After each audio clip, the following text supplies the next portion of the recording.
군사분계선을 넘으면 정전협정 위반이고 도발이죠. 그 중앙분계선을 10명 정도의 북한군이 뭐 조금 넘어간 게 아니고 50m 굉장히 깊숙이 들어온 거죠. 가장 중요한 것이 의도된 월경이냐 모르고 넘어왔느냐인데 의도를 갖고 넘어왔다 이렇게 봐야 되겠죠. 때를 지었어. 10명이 50m를 넘어와서 경사가 넘어가는 이 과정들을 보면은 우리 군의 어떤 대응을 잘 하고 있는지 시험하기 위한, 테스트하기 위한 도발이었다. 저는 그렇게 보고 싶습니다.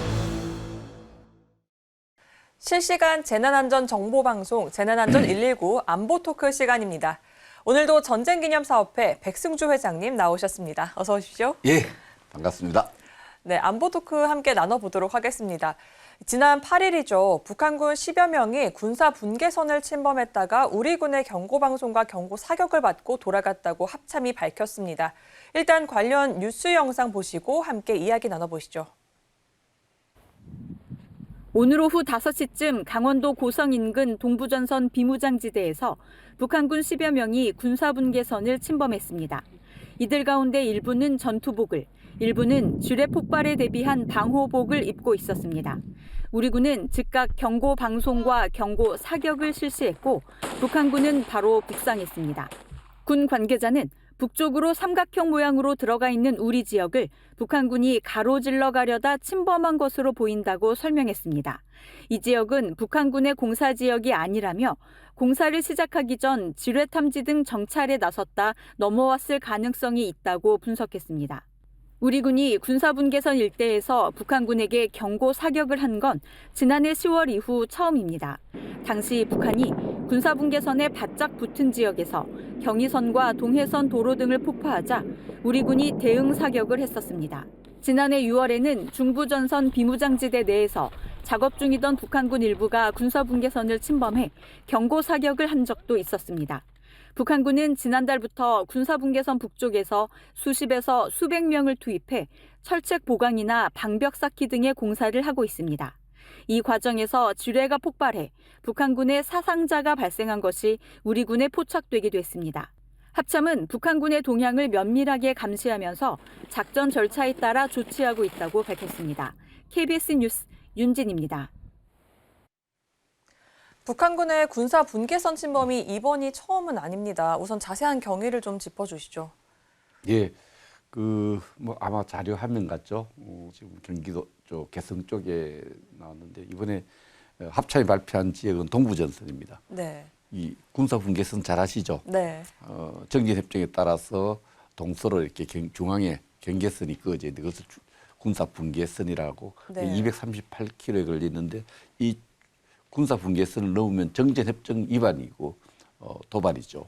근데 이게 이번에 처음은 아니고 지난해 6월 달에 한 여러 차례 넘어왔었어요. 이번에도 그 중앙 분계선을 10명 정도의 북한군이 뭐 조금 넘어간 게 아니고 50m 굉장히 깊숙이 들어온 거 50m 넘어 들어오니까 네. 우리 합참에서 당연히 넘으면 안 된다라고 경고 방송을 하고 경고 사격을 하니까 돌아갔다 이렇게 발표됐는데 이번에 가장 중요한 것이 의도된 월경이냐 의도를 하고 있었느냐 모르고 넘어왔느냐인데 50m가 되고 한 명이 넘어온 것이 아니고 10명 정도 넘어왔기 때문에 의도를 갖고 넘어왔다 이렇게 봐야 되겠죠. 의도를 갖고 넘어왔는데 그럼 왜 넘어왔겠느냐 이 부분에 대해서는 합참이 지금 조사를 하고 있죠. 그들의 뭐 지난해 같은 경우에는 비무장지대 작업과 관련된 것으로 분석이 되었습니다만 네. 이번에는 조금 우리가 유의해서 봐야 될 부분이 지난 4월 4일에 북한의 김정은이 네. 특수작전부대를 시찰했어요.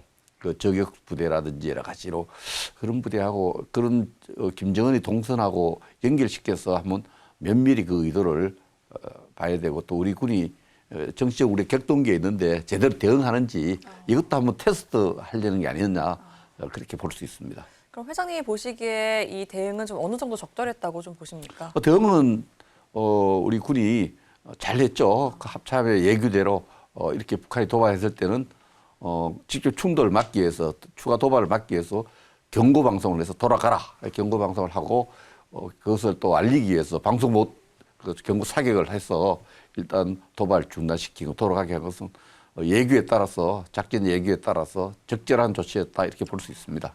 네, 회장님이 보시기에는 이제 의도된 도발이었고 아무래도 이 정치적인 격동의 시기에 좀 북한이 우리 군의 좀 대응을 좀 보기 위해서 이런 좀 도발을 했다 좀 이렇게 보시는 거죠. 그 의도를 분석하기 굉장히 힘듭니다. 북한이 발표하기 전에는. 그러나 지금 때를 지어서 10명이 50m를 넘어와서 경사가 넘어가는 이 과정들을 보면은 우리 군의 어떤 대응을 잘 하고 있는지 대응을 제대로 하는지 시험하기 위한 테스트하기 위한 도발이었다. 저는 그렇게 보고 싶습니다. 네, 북한의 이런 이 갑작스러운 도발에도 또 군이 적절한 대응을 하면서 또 이 위기가 넘어갔는데요. 또 앞으로 북한이 또 어떤 또 이 행동을 취할지도 함께 지켜보시면 좀 좋을 것 같습니다.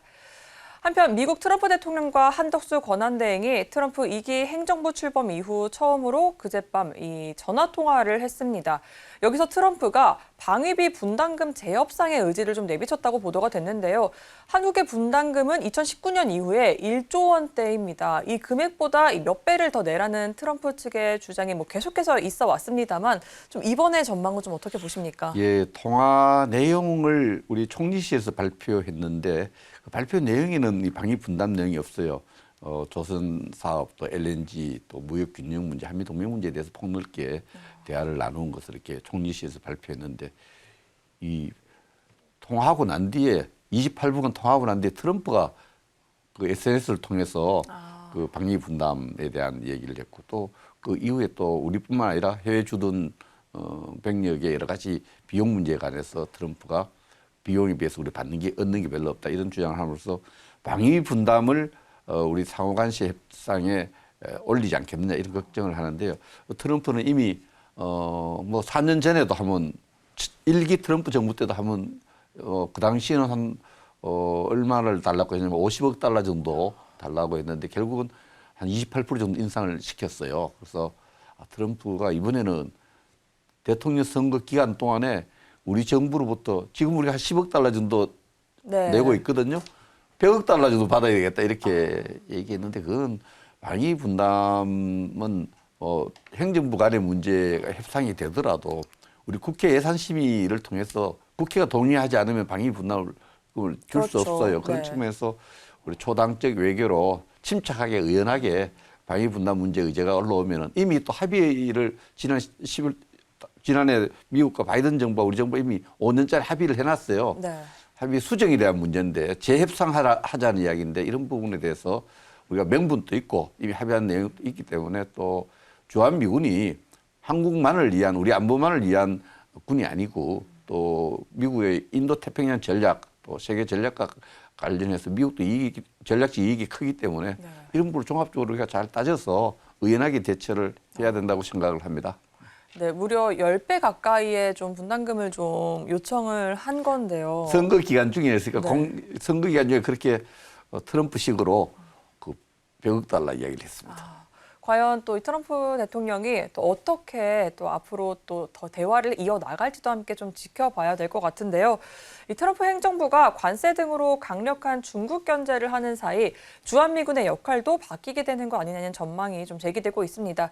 최근 트럼프의 측근 중 한 인사가 방안에서 이와 관련한 전망을 좀 내놨었는데요. 이 관련한 뉴스 보도 함께 보시겠습니다. 중국의 타이완 침공 저지를 최우선 과제로 삼고 북한 위협 등은 동맹국에 맡긴다. 트럼프 2기 국방지침이 최근 알려지면서 주한미군의 역할이 타이완 방어로 옮겨가는 것 아니냐는 우려가 제기됐습니다. 트럼프 대통령의 측근 프레드 플라이츠 미국 우선주의 정책연구소 부소장은 이 문건은 초안으로 확정된 건 아니라고 선을 그었습니다.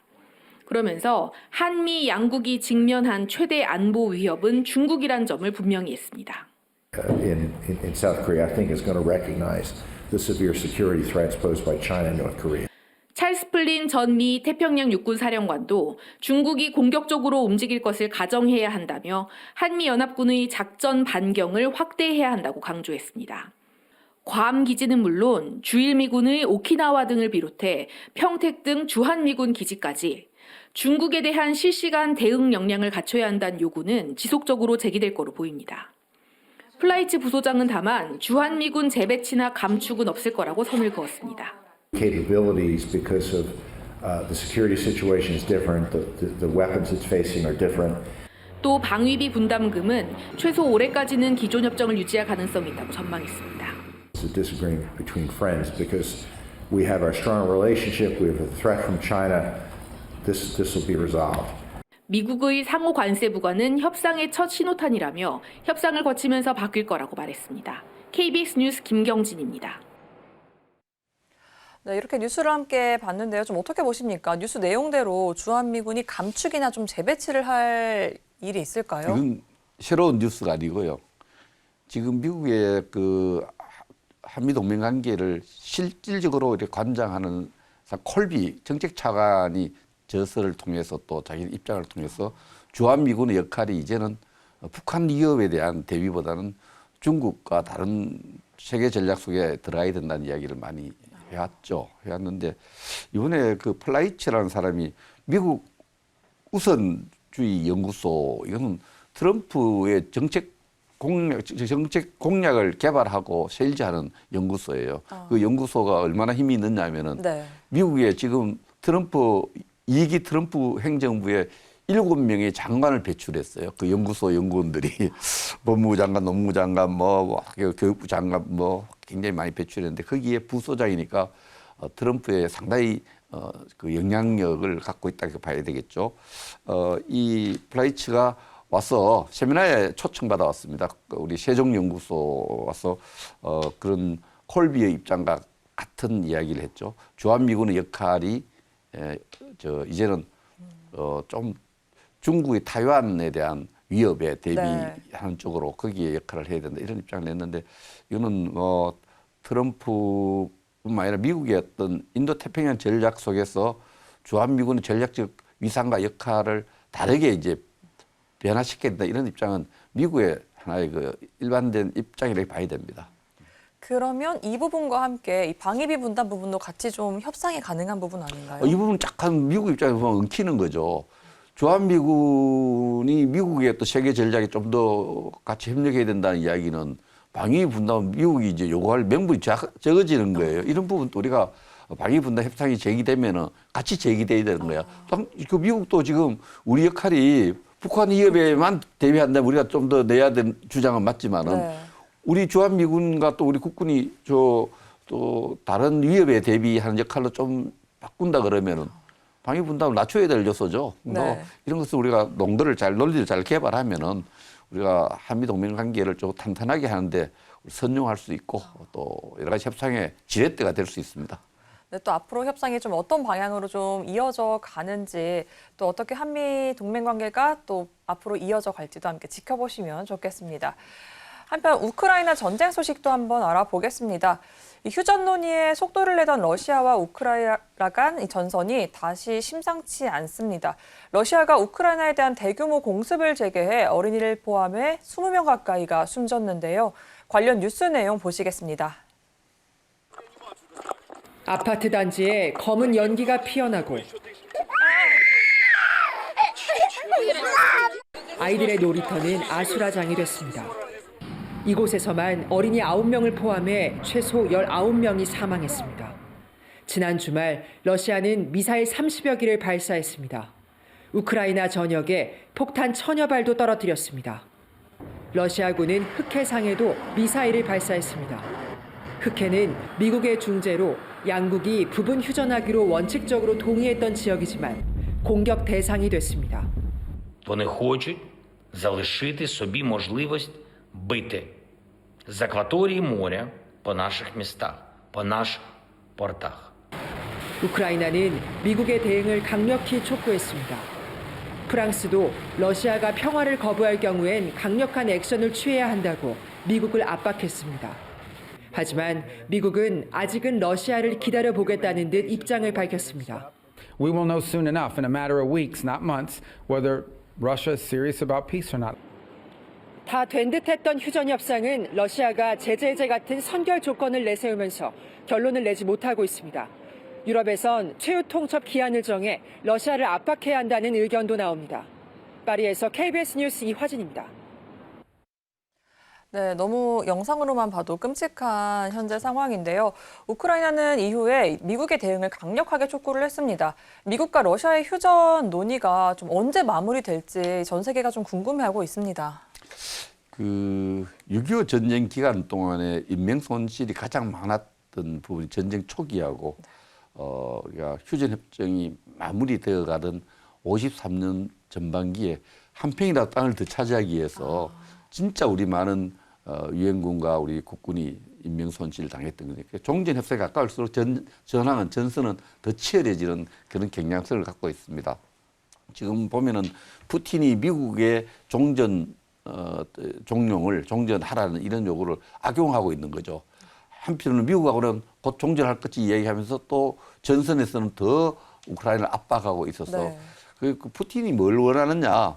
종전 협상이라 이름 붙여놨죠. 사실은 젤렌스키 우크라이나의 항복에 가까운 그런 모습을 항복을 기대하고 있는 것 같아요. 네. 그래서 EU라든지 미국이 이 분명한 메시지를 내야 될 것 같습니다. 푸틴에게 더 이상 전선에서 이렇게 공격을 강화하면은 우리가 우크라이나 더 강력하게 지지할 수밖에 없다. 군사 지원할 수밖에 없다. 이런 메시지를 주는 것이 트럼프가 원하는 종전을 빨리 앞당길 수 있다고 생각하고요. 네. 푸틴은 지금 화전 양면 전술 한편으로는 미국 안에서는 웃으면서 종전하자 하면서 전선에서는 굉장히 우크라이나를 압박하는데 우크라이나가 좀 지금 전황이 안 좋은 것 같아요. 크루치크 지역을 거의 다 러시아 땅을 점령했다가 다 내주고 있고 돈바스 지역, 동부 지역에도 상당한 주요 거점들을 지금 위험한 상태에 있다 이렇게 들어오는데 지금 이런 상황을 푸틴이 네. 제일 잘 알죠. 푸틴이 항복에 가까운 어떤 종전을 지금 추구하고 있다 이렇게 볼 수 있습니다.